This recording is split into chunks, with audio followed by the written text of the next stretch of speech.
Chaque matin, au moment où nos yeux s'ouvrent, l'univers nous donne une nouvelle chance. Mais souvent, avant même de prononcer un mot, nous saisissons notre téléphone. Nous consultons les messages, les notifications, les actualités. Et Dieu, où est-il dans ces premières secondes si précieuses? Le pape Léon XIV disait « Celui qui donne à Dieu la première pensée du jour lui donne aussi la direction de toute sa vie. » Commencer la journée sans Dieu, c'est comme naviguer sans boussole.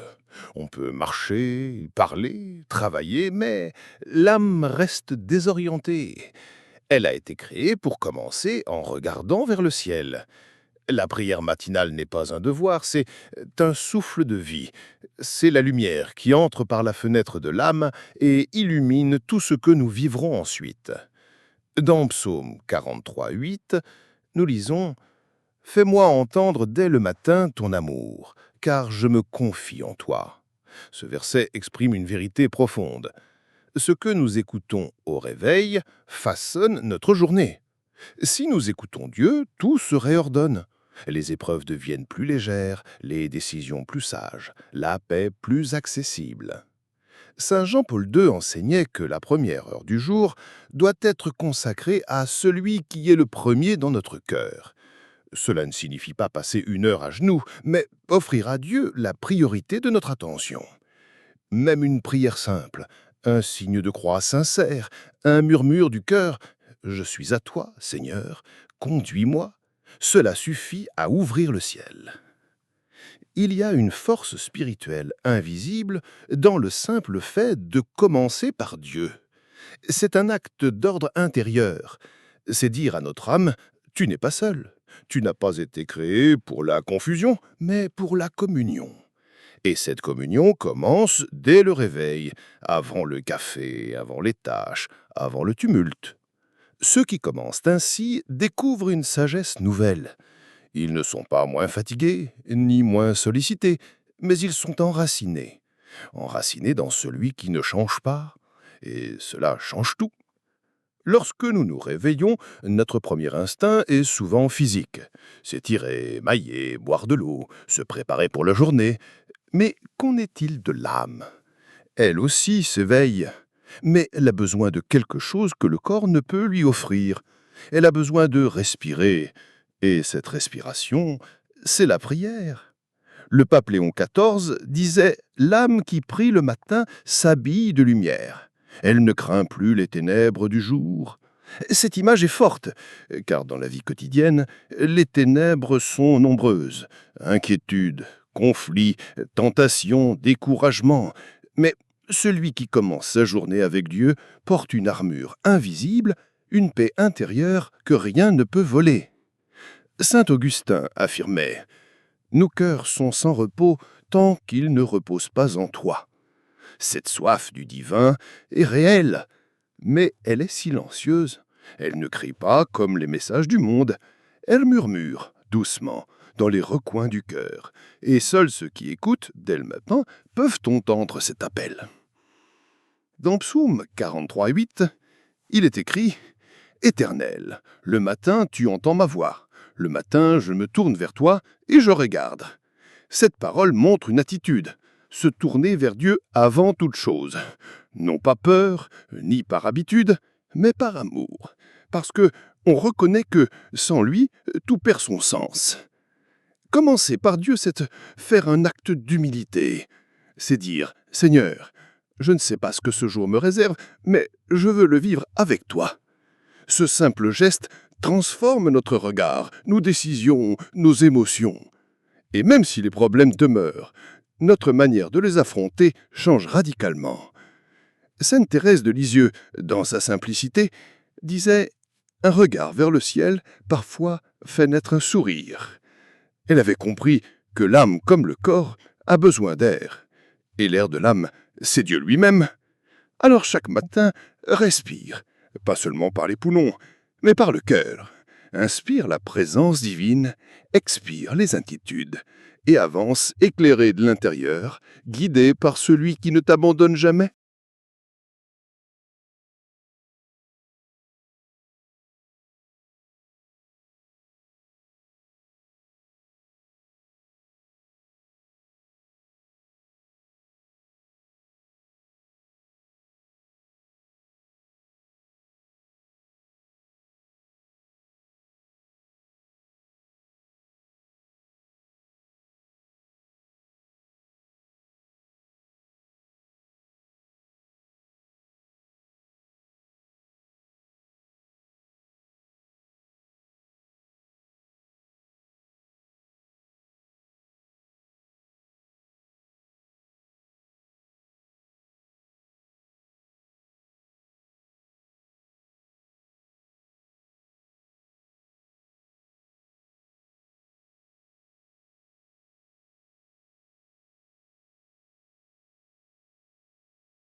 Dans le tumulte du monde moderne, le silence devient rare. Les notifications, les alarmes, les voix, les urgences, tout semble crier. Mais Dieu, lui, parle autrement. Il ne s'impose pas, il attend. Il attend ce moment précieux du matin, quand tout est encore calme, pour souffler à notre âme ces mots de paix. Le pape Léon XIV affirmait « Celui qui écoute Dieu au réveil comprend des choses que le bruit du monde lui cacherait. » Le silence du matin est sacré. C'est le berceau de la vraie prière. Ce n'est pas un silence vide, mais un silence habité. Un silence plein de présence. Quand tu t'éveilles et que tu choisis de ne pas allumer tout de suite ton téléphone, que tu restes un instant dans l'ombre en écoute intérieure, alors le ciel s'incline vers toi. Dans 1 Roi 19, 11 à 12, Dieu ne se manifeste ni dans le vent fort, ni dans le tremblement de terre, ni dans le feu. Il se révèle à Élie dans une brise légère, un souffle doux. Voilà comment Dieu agit souvent dans le matin. Il ne bouleverse pas l'environnement, mais transforme l'intérieur. Et pourtant, tant de gens fuient ce silence. Ils ont peur de ce qu'ils pourraient entendre, ou de ce qu'ils ne comprendraient pas. Mais celui qui ose le silence trouve une source profonde, une paix qui ne dépend pas des circonstances. Car Dieu ne parle pas toujours avec des mots. Parfois, il communique par une paix soudaine, une lumière dans la pensée, un sentiment d'être aimé malgré tout. Saint Charles de Foucault disait « Plus on est en silence avec Dieu, plus son amour devient audible. » Ce silence du matin, même court, même imparfait, est déjà une offrande. Et le Seigneur l'accueille, il le sanctifie, il le multiplie, il en fait un lieu de rencontre. N'attends pas un moment parfait, tu peux être encore en pyjama, les cheveux en désordre, le cœur un peu lourd. Mais si tu offres ton silence, Dieu y viendra. Il est fidèle, il désire de parler. Pas comme le monde parle, mais avec une tendresse qui guérit, avec une sagesse qui éclaire, avec une miséricorde qui relève. Alors, demain matin, avant toute parole, entre dans le silence, même une minute, et dis « Me voici, Seigneur ». Tu verras que cette minute peut changer toute ta journée. Il existe une grande différence entre se réveiller physiquement et se réveiller spirituellement. Beaucoup sortent du lit mécaniquement, mais leur cœur reste endormi. Ils entrent dans la routine sans poser une seule question à leur âme, et pourtant, c'est au matin que le cœur peut s'ouvrir à Dieu avec une pureté unique. Le pape Léon XIV disait « Le cœur qui s'éveille avec Dieu devient un autel vivant ». Nous pensons souvent que nous devons attendre un moment spécial pour prier, une église silencieuse ou un temps de retraite. Mais Dieu veut nous rencontrer dans le quotidien, dans la première lumière du jour, au milieu du café qui chauffe, des enfants qui crient ou du réveil qui sonne encore. Il est là, et il attend que ton cœur s'ouvre lui.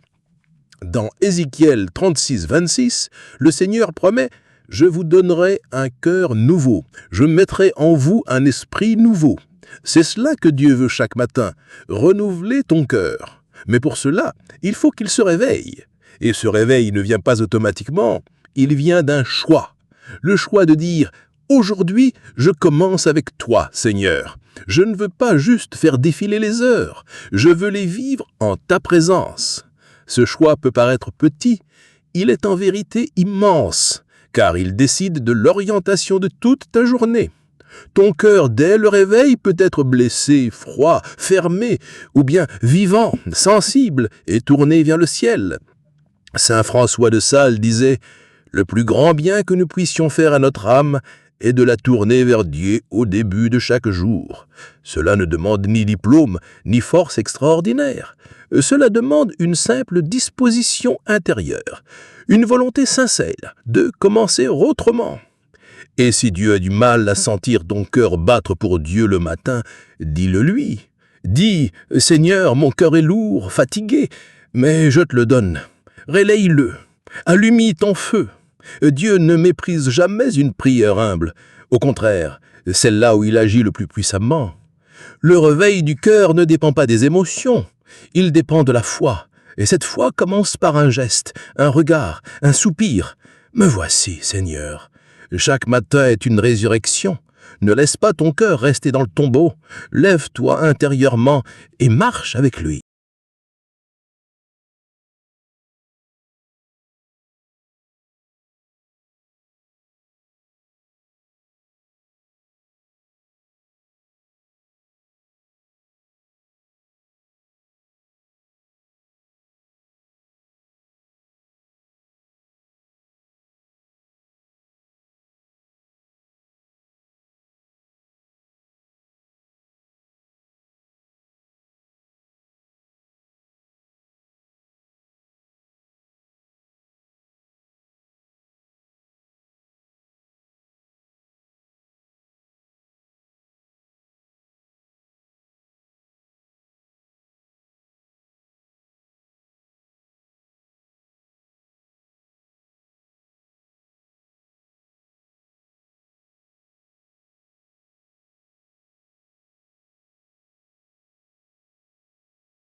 Chaque jour est un combat invisible mais réel, contre la fatigue, l'impatience, la tentation, la peur, les pensées d'échec ou d'orgueil.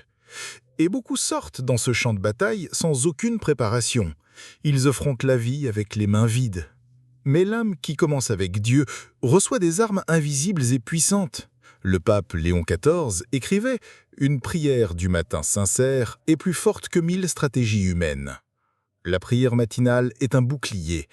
Elle ne fait pas disparaître les difficultés, mais elle transforme celui qui les affronte. C'est comme mettre une armure spirituelle avant de sortir de chez soi. L'apôtre Paul disait dans Éphésiens 6:11 « Revêtez-vous de l'armure de Dieu, afin de pouvoir tenir ferme contre les manœuvres du diable. » Et quelle est cette armure? La foi, la vérité, la justice, la paix, la parole. Or, toutes ces armes s'activent dès les premières minutes du jour dans la rencontre avec Dieu. Tu peux te sentir faible, mais si tu pries, tu es déjà fort. Tu peux ne rien comprendre, mais si tu écoutes la voix de Dieu, tu es déjà guidé. Tu peux être seul, mais si tu marches avec le Christ, tu es déjà protégé. Saint Padre Pio disait à ses fils spirituels « Commencez chaque journée avec une prière sincère et ne craignez rien ». Cela ne veut pas dire que le jour sera sans douleur, mais que rien de ce qui te touche ne sera inutile. Tout peut être offert, tout peut être sanctifié.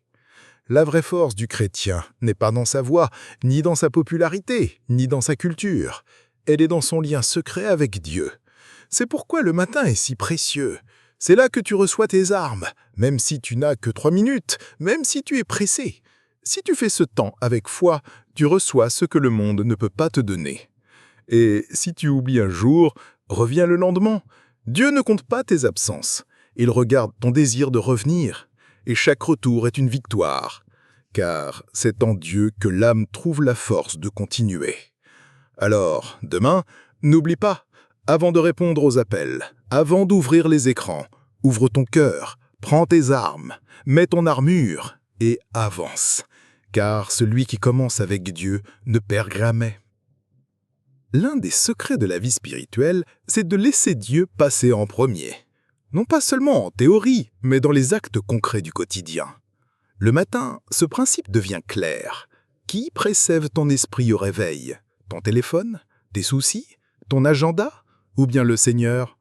Le pape Léon XIV disait « Le jour appartient à celui qui le remet à Dieu avant qu'il ne commence ». Ce n'est pas une obligation, c'est un privilège, un don que nous faisons à Dieu, mais surtout un don qu'il nous fait en retour.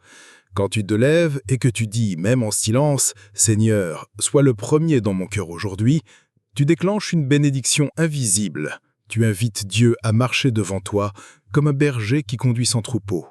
Dans Exode 13:1, il est écrit « L'Éternel allait devant eux le jour dans une colonne de nuée pour les guider dans leur chemin. » Dieu ne pousse pas l'homme, il le précède.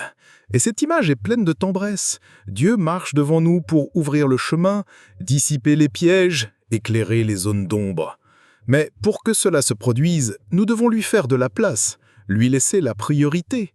Cela demande un choix, celui de commencer la journée non pas dans la précipitation ou le bruit, mais dans l'écoute et la disponibilité. Ce choix, même petit, a des effets profonds. Il réoriente tout. Sainte Faustine racontait que chaque matin, elle demandait à Jésus de régner sur ses pensées, ses paroles et ses gestes. Elle ne cherchait pas la perfection, elle cherchait la présence. Et cela suffit pour transformer une journée ordinaire en offrande. Toi aussi, tu peux vivre cela. Tu n'as pas besoin d'être un saint canonisé pour offrir ta journée à Dieu dès l'aube. Dis oui simplement. Viens avant tout, avant mes plans, avant mes forces, avant mes peurs. Marche devant moi. Et tu verras que ton rythme changera. Tes décisions seront plus claires, tes réactions plus paisibles, ta foi plus ferme. Quand Dieu précède tout, l'ordre revient, même au milieu du chaos. Il ne change pas toujours les circonstances, mais il change ton regard sur elles. Et cela suffit pour traverser le jour avec force et espérance.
Le corps a besoin de pain, l'âme a besoin de lumière, et cette lumière, c'est la parole de Dieu. Trop de gens sortent le matin sans nourriture spirituelle. Ils nourrissent leur corps, mais leur cœur reste vide. Pourtant, Jésus lui-même nous dit dans Matthieu 4,4 « L'homme ne vivra pas de pain seulement, mais de toute parole qui sort de la bouche de Dieu. » Le matin est le moment idéal pour recevoir ce pain. La parole de Dieu, méditée dès l'aube, devient comme une boussole, un rempart, un baume. Elle éclaire, elle oriente, elle fortifie. Le pape Léon XIV disait « Celui qui commence sa journée sans la parole avance dans la nuit, même sous le soleil. » Et cette parole n'est réservée aux théologiens, elle est pour toi là où tu es. Elle ne demande pas une grande science, mais un cœur ouvert. Tu peux lire un seul verset, et ce verset te portera toute la journée. Il peut te corriger, te consoler, te réveiller. Saint Jérôme disait « Ignorer les Écritures, c'est ignorer le Christ. » Et pour ne pas ignorer le Christ, il faut l'écouter. Chaque matin, il parle. Il a une phrase pour toi, un rappel, une promesse, une direction. Mais pour l'entendre, il faut s'arrêter, ouvrir l'Écriture et écouter, non pas avec l'intelligence seulement, mais avec l'âme. Essaye demain matin. Ouvre un psaume. Lis une parole de Jésus, même quelques lignes. Ne les lis pas comme un journal, mais comme une lettre personnelle. Tu verras que certaines phrases s'impriment en toi. Elles reviendront plus tard, au milieu d'un moment difficile, comme une lumière soudaine. Ce n'est pas de la magie, c'est l'Esprit Saint qui travaille dans le silence. Tu peux aussi noter ce que tu lis, ou simplement le répéter doucement en allant au travail. C'est ainsi que la parole devient vivante. Elle entre dans ton quotidien, elle habite tes gestes, elle influence tes choix. La parole, le matin, n'est pas un devoir, c'est une semence, et chaque jour où tu la reçois, une nouvelle moisson commence. Même si tu ne vois rien tout de suite, même si c'est difficile, continue, car un cœur nourri de la parole devient fort, lumineux et libre. Dans notre monde saturé de bruit, de notifications, de voix pressées, le silence est devenu un luxe, mais surtout une nécessité. Ce silence, surtout le matin, n'est pas un vide, il est un sanctuaire, un lieu intérieur où Dieu murmure. Le pape Léon XIV disait « Dans le silence du matin, l'âme entend ce que le tumulte du monde empêche. » Beaucoup croient que prier, c'est parler beaucoup, mais prier, c'est avant tout écouter. Écoutez celui qui parle sans élever la voix. C'est dans le silence que Marie a reçu l'annonce de l'ange. C'est dans le silence que Joseph a discerné ses rêves. Et c'est dans le silence que Jésus se retirait à l'aube pour parler avec le Père. En 1 Roi 19:12, Dieu ne se manifeste pas dans l'ouragan, ni dans le tremblement de terre, mais dans une brise légère, ce souffle discret. C'est la voix divine. Et cette voix, tu ne l'entendras pas si tu ne crées pas d'espace intérieur pour l'accueillir. Ce silence ne vient pas tout seul. Il faut le désirer, il faut l'organiser, peut-être en se levant des minutes plus tôt, peut-être en retardant l'ouverture du téléphone, peut-être en éteignant les bruits extérieurs pour écouter ce qui se passe à l'intérieur. Ce n'est pas facile, mais c'est fécond. Car dans ce silence, ton âme respire, elle se recentre, elle se réveille. Ce n'est pas un moment d'oisiveté, c'est une rencontre. Une vraie prière peut naître en quelques secondes de silence si ce silence est habité. C'est là que Dieu te parle, non pas à tes oreilles, mais à ton cœur. Et il dit souvent « peu », mais ce « peu » transforme tout. Sainte Thérèse d'Avila écrivait « Le silence est pour l'âme ce que l'eau est pour une plante.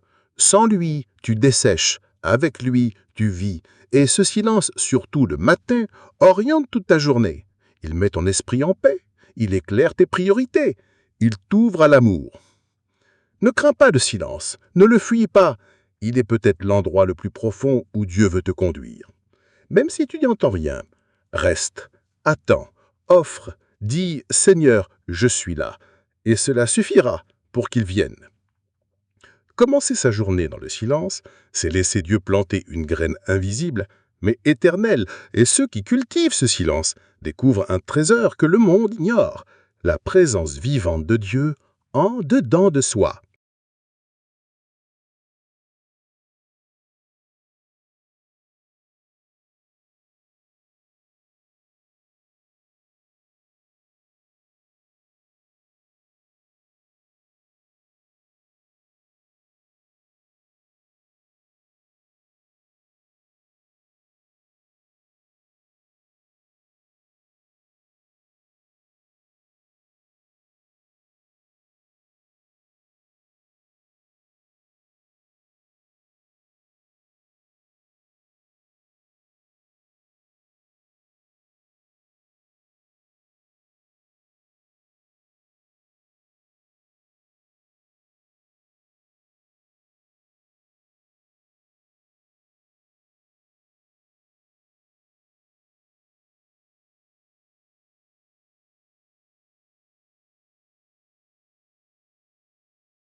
Chaque matin, Dieu t'offre un jour neuf, un jour que personne n'a encore vécu. Il est vierge de tes erreurs, libre de tes chutes, rempli de possibilités. Et ce que tu fais de ce jour peut devenir une offrande. C'est là une clé puissante de la vie chrétienne. Transformer le quotidien en sacrifice vivant, uni à celui du Christ. Le pape Léon XIV écrivait « L'âme qui offre sa journée à Dieu chaque matin devient un autel caché dans le monde. » Il ne s'agit pas d'attendre que tout soit parfait pour offrir. Ce n'est pas l'excellence de ta journée qui sanctifie ton offrande, mais l'intention de ton cœur. Et cette attention commence tôt. Quand tes yeux s'ouvrent, tu peux déjà dire « Seigneur, je t'offre cette journée », avec ses joies, ses croix, ses silences. Saint Paul nous enseigne en Romains 1:1 « Offrez vos cœurs comme un sacrifice vivant, saint, agréable à Dieu. Ce sera là votre culte spirituel. » Cela veut dire que tout peut devenir prière.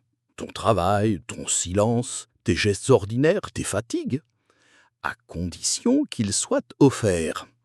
Et cette offrande matinale n'est pas qu'un acte symbolique. Elle agit réellement. Elle élève l'âme. Elle attire la bénédiction. Elle désarme les tentations. Car quand tu offres ta journée, tu déclares que Dieu en est le centre, le but, le guide. Sainte Élisabeth de la Trinité disait « Tout est transformé quand on le fait par amour. » Et c'est ce que fait l'âme du matin. Elle décide que rien ne sera banal si c'est vécu avec Dieu. Même les tâches les plus simples prennent une valeur éternelle. Tu peux écrire ton offrande ou la dire à voix haute. Tu peux même la chanter. Peu importe la forme, ce qui compte, c'est la vérité de ton cœur. Et si tu tombes pendant la journée, n'aie pas peur. Dieu n'annule pas ton offrande. Il l'accueille avec miséricorde. Et il t'attend le lendemain pour recommencer. Faire de chaque matin une offrande, c'est apprendre à sanctifier le temps, à vivre dans la présence de Dieu, non pas seulement à l'église, mais dans chaque respiration. Et c'est ainsi que, petit à petit, le ciel entre dans ta routine, et ta routine devient chemin de sainteté.